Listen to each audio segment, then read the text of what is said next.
क्या selection merit पर है या किसी एक नाम पर जिद?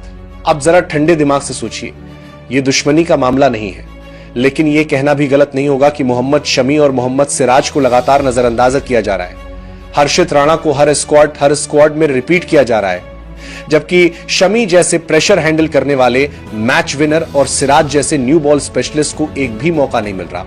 पहले कहा गया शमी फिट नहीं, अब सिराज को भी साइड लाइन और प्रयोग सिर्फ एक ही नाम पर। अब बात करें ईशान किशन की, आज नहीं तो कल वो ओपन करेंगे, ये तय है। लेकिन सवाल यह है कि फिर यशस्वी जायसवाल, ऋतुराज गायकवाड़ का रास्ता कहां जाएगा? 140 करोड़ की आबादी में टैलेंट की कमी नहीं है, पर बार बार एक ही खिलाड़ी को मौका देना और सीनियर मैच विनर्स को बेंच पर बैठाना, यही फैंस का सबसे बड़ा सवाल है। आप क्या सोचते हैं, ये रणनीति है या जिद? कमेंट में बताइए। सोचिए जरा, जिस खिलाड़ी को आप भूल चुके थे, जिसे कहा गया था मेंटली फिट नहीं है, जिससे कॉन्ट्रैक्ट छीन लिया गया, आज वही खिलाड़ी पूरी T20 टीम इंडिया का सबसे जरूरी नाम बन चुका है। हां, हम बात कर रहे हैं ईशान किशन की, और सवाल वही पुराना है, why Ishan Kishan, why not Jaiswal, why not Ruturaj Gaikwad, why Jitesh Sharma बाहर? आज इस वीडियो में भावना नहीं, फैन बॉय नहीं, सिर्फ क्रिकेट का सच होगा। अब पीछे चलते हैं थोड़ा। एक वक्त था जब ईशान किशन टीम इंडिया के रेगुलर सदस्य थे। ओडीआई में दोहरा शतक, T20 में स्ट्राइक रेट, टेस्ट में शतक, एशिया कप में परफॉर्मेंस, मतलब परफॉर्मेंस पर कभी सवाल नहीं था। तो फिर सवाल यह है, ईशान किशन बाहर क्यों हुए?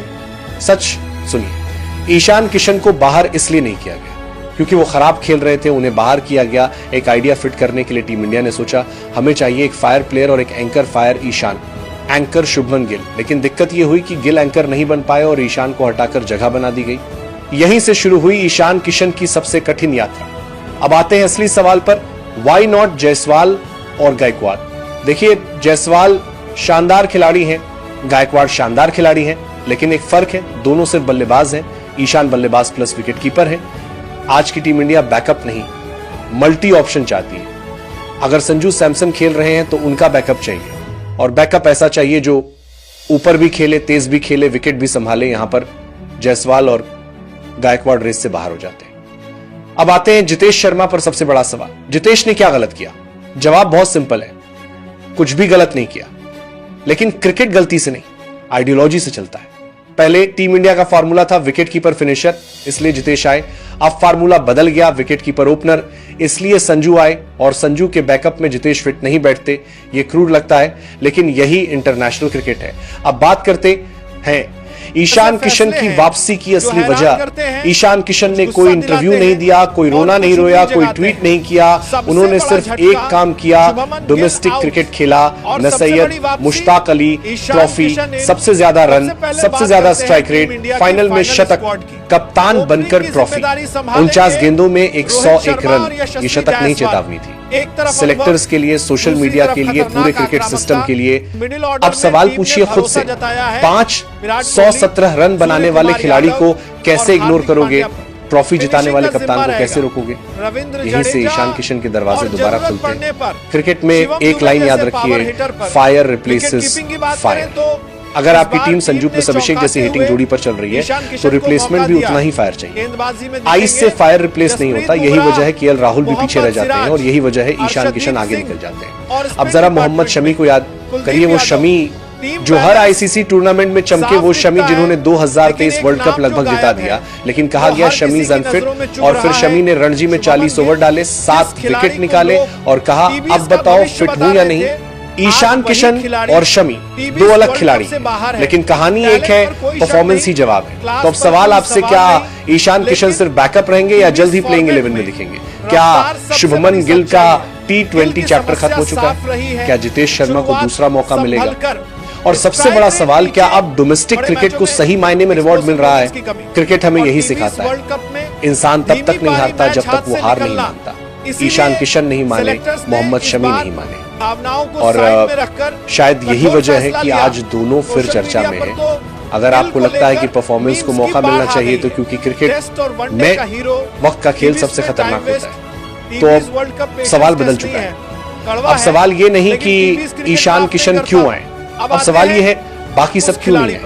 और यहीं पर क्रिकेट की असली राजनीति नहीं, क्रिकेट की असली मैच शुरू होती है। कुछ महीने पहले देखिए, टीम इंडिया आज नाम से नहीं चल रही, रेपुटेशन से नहीं चल रही। टीम इंडिया आज चल रही है कॉम्बिनेशन से, बैकअप से, फ्लेक्सिबिलिटी से, और यहीं पर जायसवाल, गायकवाड़ और जितेश तीनों फंस जाते हैं। जायसवाल और गायकवाड़ क्यों बाहर? सबसे पहले जायसवाल और ऋतुराज को समझते हैं, कोई ये नहीं कह रहा कि ये खराब खिलाड़ी है, ये दोनों टैलेंटेड हैं, लेकिन सवाल टैलेंट का नहीं है, सवाल रोल का है। आप अपने आप से पूछिए, अगर संजू सैमसन ओपन कर रहे हैं और अभिषेक शर्मा दूसरे छोर पर हैं, तो इन दोनों में से किसका बैकअप चाहिए? ऐसा बैकअप जो तेज खेले, जो पावर प्ले उड़ाए, जो दबाव में विकेट कीपिंग भी कर सके। अब यहां जायसवाल और गायकवाड़ एक ही बात पर अटक जाते हैं, वो विकेट कीपर नहीं है। और T20 में आज विकेट कीपर सिर्फ दस्ताने वाला नहीं होता, वो एक्स्ट्रा प्लेयर होता है। ईशान किशन की असली लेफ्ट हैंडर, आक्रामक ओपनर, मैच विनर और विकेट कीपर, एक खिलाड़ी, 3 रोल, 517 रन, सबसे ज्यादा स्ट्राइक रेट,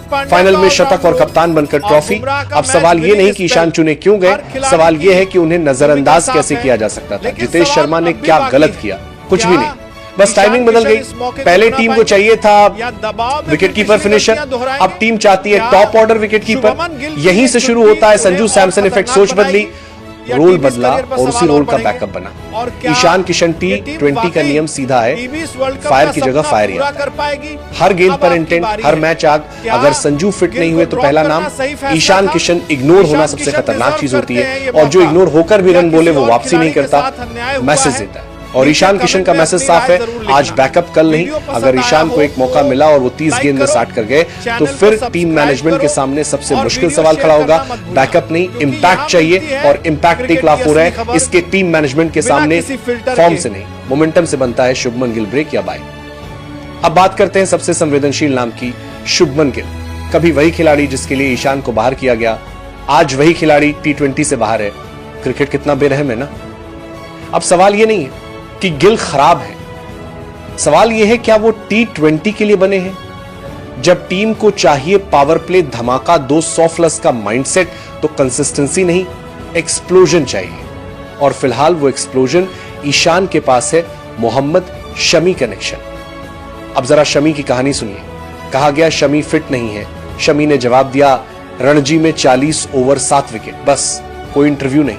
ईशान किशन ने भी वही रास्ता चुना, इग्नोर करो, मेहनत करो, परफॉर्म करो। दोनों की कहानी एक ही लाइन में सिमटती है, performance is the loudest reply. Respect का सवाल जब खिलाड़ी बार बार साबित करे और फिर भी उस पर सवाल उठे, तो सवाल खिलाड़ी पर नहीं, सिस्टम पर उठता है। शमी हो या ईशान किशन, ये नाम याद दिलाते हैं कि डोमेस्टिक क्रिकेट आज भी जिंदा है, और जो वहां परफॉर्म करेगा वो देर से सही दरवाजा तोड़ेगा जरूर। अब सवाल आपसे, अब आपकी बारी। क्या ईशान किशन को T20 की प्लेइंग 11 में होना चाहिए? क्या शुभमन गिल को एक और मौका मिलना चाहिए? क्या जितेश शर्मा फिर से फॉर्मूले में लौट सकते हैं? और क्या मोहम्मद शमी के साथ नाइंसाफी हुई है? कमेंट में लिखिए, क्योंकि आपकी आवाज आज सिलेक्शन तक जाती है।